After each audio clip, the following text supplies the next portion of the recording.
اعوذ باللہ من الشیطان الرجیم، بسم اللہ الرحمن الرحیم۔ میں ہوں مصطفیٰ حبیب صدیقی اور آپ دیکھ رہے ہیں MHS اسپیکس۔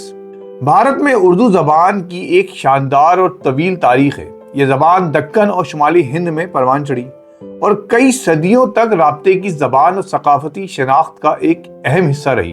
بھارتی آئین میں اردو کو 8ویں شیڈول میں شامل کیا گیا۔ 22 تسلیم شدہ زبانوں میں سے ایک کا درجہ حاصل ہے۔ اس کے باوجود 1947 کی تقسیم ہند کے بعد سے اردو کو گہرے سیاسی اور سماجی چیلنجز کا سامنا رہا ہے۔ اسے اکثر سیاست میں ایک مسلم زبان کے طور پر پیش کیا گیا، جس نے اس کے مسائل کو مزید پیچیدہ بنا دیا۔ 2011 کی مردم شماری کے مطابق بھارت میں اردو بولنے والوں کی تعداد 5 کروڑ 8 لاکھ تھی، جو کل آبادی کا تقریباً 4.19% بنتا ہے۔ یہ اسے بھارت میں 7ویں سب سے زیادہ بولی جانے والی زبان بناتا ہے۔ اگرچہ بھارت میں اردو زبان بولنے والوں کی یہ بھی ایک بڑی تعداد ہے، تاہم بہت سے ماہرین کا خیال ہے کہ اصل تعداد اس سے زیادہ ہو سکتی ہے، کیونکہ بہت سے لوگ مردم شماری میں سیاسی خوف یا دیگر وجوہات کی بنا پر ہندی کو اپنی مادری زبان لکھواتے ہیں، باوجود اس کے کہ وہ گھروں میں اردو زبان بولتے ہیں، اردو میں بات چیت کرتے ہیں، لیکن باہر اس کا اظہار کرنے سے ڈرتے ہیں۔ اتر پردیش، بہار، تلنگانہ، مہاراشٹر اور کرناٹک وہ ریاستیں ہیں جہاں اردو بولنے والوں کی نمایاں تعداد موجود ہے۔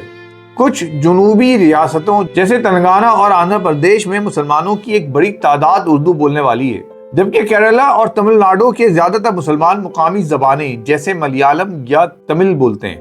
نوجوان مسلمانوں میں اردو زبان کی صورتحال پیچیدہ اور تشویشناک ہے۔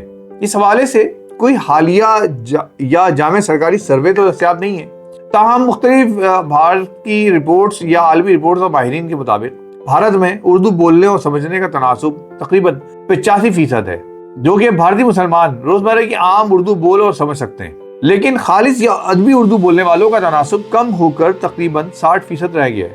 شمالی بھارت میں زیادہ تر مسلمان گھروں میں اردو یا اس سے ملتی جلتی کھڑی زبان بولتے ہیں۔ بھارت میں اردو پڑھنے اور لکھنے کے رجحان میں ہی سب سے بڑا چیلنج ہے۔ یہ اندازہ لگانا مشکل ہے کہ کتنے فیصد نوجوان اردو پڑھنا چاہتے ہیں، لیکن حقیقت یہ ہے کہ اردو رسم الخط نستعلیق پڑھنے اور لکھنے کی صلاحیت میں تیزی سے کمی آ رہی ہے۔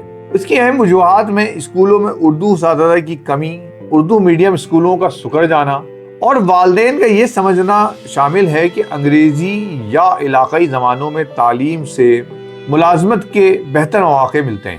بہت سے مسلمان جو اردو بولتے ہیں وہ ہندی دیوناگری رسم الخط سے زیادہ واقف ہو چکے ہیں، کیونکہ ان کی اسکولنگ ہندی میڈیم میں ہوئی ہے۔ وہ اردو ادب کو دیوناگری میں پڑھنا پسند کرتے ہیں، جس سے اصل اردو رسم الخط کی اہمیت کو نقصان پہنچ رہا ہے۔ اردو کو اکثر ایک خاص کمیونٹی کی زبان سمجھا جاتا ہے، یعنی مسلمانوں کی زبان کے طور پر پہچانی جاتی ہے، جس کی وجہ سے اس کے بولنے والے بعض اوقات اپنی زبان کو چھپانے پر مجبور ہو جاتے ہیں یا مردم شماری میں اسے رپورٹ نہیں کرتے، کیونکہ انہیں بھارت میں انتہا پسند ہندوؤں کی جانب سے تنقید اور پرتشدد کارروائی تک کا سامنا کرنا پڑ سکتا ہے، جبکہ سیاسی اور سماجی مسائل بھی پیش آتے ہیں۔ بھارت میں اردو میڈیم اسکولوں کی تعداد میں بھی مسلسل کمی آ رہی ہے۔ اردو کے لیے بنیادی ڈھانچہ بھی موجود نہیں ہے، جبکہ کچھ اسکولوں میں اگر اردو پڑھائی بھی جاتی ہے تو وہاں کے اساتذہ بھی اتنے ماہر نہیں ہوتے کہ وہ اردو کو صحیح طریقے سے بتا سکیں یا سمجھا سکیں، جس کی وجہ سے مسلمان والدین جو اپنے بچوں کو اردو سے جوڑ کر رکھنا بھی چاہتے ہیں، مجبوراً انہیں ہندی میڈیم اسکولوں میں داخل کرانا پڑتا ہے۔ بھارتی مسلمانوں کو اردو کی وجہ سے اکثر معاشی مسائل کا بھی سامنا کرنا پڑتا ہے اور ان کے لیے ملازمت کے مواقع کم ہو جاتے ہیں، جبکہ انگریزی یا دیگر علاقائی زبانیں زیادہ اہم سمجھی جاتی ہیں۔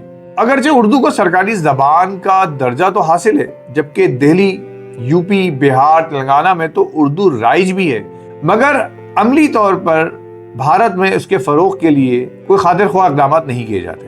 مودی سرکار تو ویسے بھی ہندوتوا کی پرچارک ہے، وہ تو اردو کو پہلے ہی مسلمانوں کی زبان قرار دیتی ہے، اس لیے بھی اردو زبان یتیمی کا شکار ہے اور مزید یتیمی کا شکار ہوتی جا رہی ہے۔ جدید میڈیا اور ٹیکنالوجی میں بھی ہندی اور انگریزی کا غلبہ ہے، جس سے نوجوانوں کا اردو سے لگاؤ کم ہوتا جا رہا ہے۔ اگر دیکھا جائے تو بھارت میں اردو زبان وائبرنٹ ہے، جو زبان ہے جو روزمرہ کی زندگی خاص طور پر بالی ووڈ اور موسیقی کے ذریعے زندہ ہے، تاہم اسے اپنی ادبی اور رسمی شناخت برقرار رکھنے کے لیے حکومتی سرپرستی اور کمیونٹی کی کوششوں کی ضرورت ہے۔ بھارت کی سپریم کورٹ نے بھی اس بات پر زور دیا ہے کہ اردو بھارت کی ایک اہم زبان ہے اور اس کے تحفظ کی ضرورت ہے۔ اس کے مستقبل کا انحصار اس بات پر ہے کہ کمیونٹی اور حکومت کتنی سنجیدگی سے اس کے مسائل حل کرتی ہے۔ بھارت میں معروف اردو شعراء نے دنیا بھر میں نہ صرف نام کمایا بلکہ اردو کی ترویج اور اشاعت کا بھی بڑا ذریعہ ہے۔ آج بھی عالمی مشاعرے میں اردو کے نہایت خوبصورت اشعار اگر پیش کیے جاتے ہیں، کچھ نوجوان شاعر بھی معروف ہوتے ہیں تو وہ بھارت سے ہیں۔ تقسیم ہند سے پہلے اور بعد میں بھی اردو کے کچھ معروف شعراء نے اردو ادب کے عروج کی وہ داستان بیان کی جو کئی برس گزرنے کے بعد بھی عروج پا رہی ہے۔ مثال کے طور پر میر تقی میر، جنہیں خدائے سخن کہا جاتا ہے، ان کی غزلیں اپنی سادگی اور درد اور غم کے اظہار کے لیے مشہور ہیں۔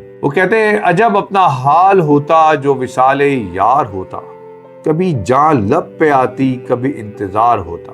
ہندوستان کی مٹی سے ہی پیدا ہونے والے مرزا غالب اردو کے سب سے بڑے اور پیچیدہ شاعر مانے جاتے ہیں۔ ان کی شاعری فلسفیانہ گہرائی اور منفرد انداز بیان کرنے کے لیے مشہور ہے۔ بھارت میں ان کی زندگی اور شاعری پر فلمیں بھی بنی۔ آج بھی بھارت میں عشق کے دریا میں ڈوبنے والے مرزا غالب کی شاعری کا ہی سہارا لیتے ہیں، لیکن مرزا غالب بھی اردو شاعری میں میر تقی میر کو ہی استاد مانا کرتے تھے۔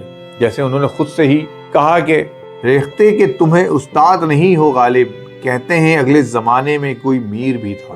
ریختہ یعنی اردو، لیکن آج افسوس بھارتی نوجوان اس اردو سے دور ہوتے جا رہے ہیں۔ ان کے علاوہ خواجہ میر درد، میر انیس اور مرزا دبیر، سودا، داغ، دہلوی، بہادر شاہ ظفر، لیکن صرف یہی نہیں بلکہ شاعر مشرق علامہ محمد اقبال کا تعلق بھی بھارت سے تھا۔ تحریک پاکستان کے لیے اپنی شاعری سے بلبلہ پیدا کرنے والے علامہ اقبال کی ایک نظم سارے جہاں سے اچھا ہندوستان ہمارا آج بھی بھارت میں معروف ہے۔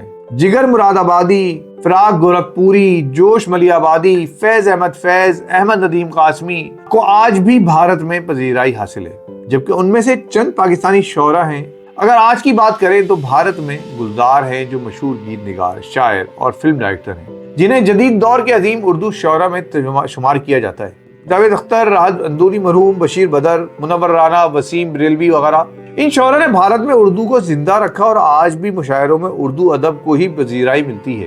لیکن مودی سرکار کی تعصب اور مسلمانوں سے بغض کی پالیسی بھارت میں اردو کا گلا گھونٹ رہی ہے۔ بشیر بدر نے اردو کے زوال پر کچھ اس طرح خدشہ ظاہر کیا تھا، اب تو بس ایک ہی دھڑکا ہے یہی بستی میں، کہیں پھر آگ نہ لگ جائے اردو بستی میں۔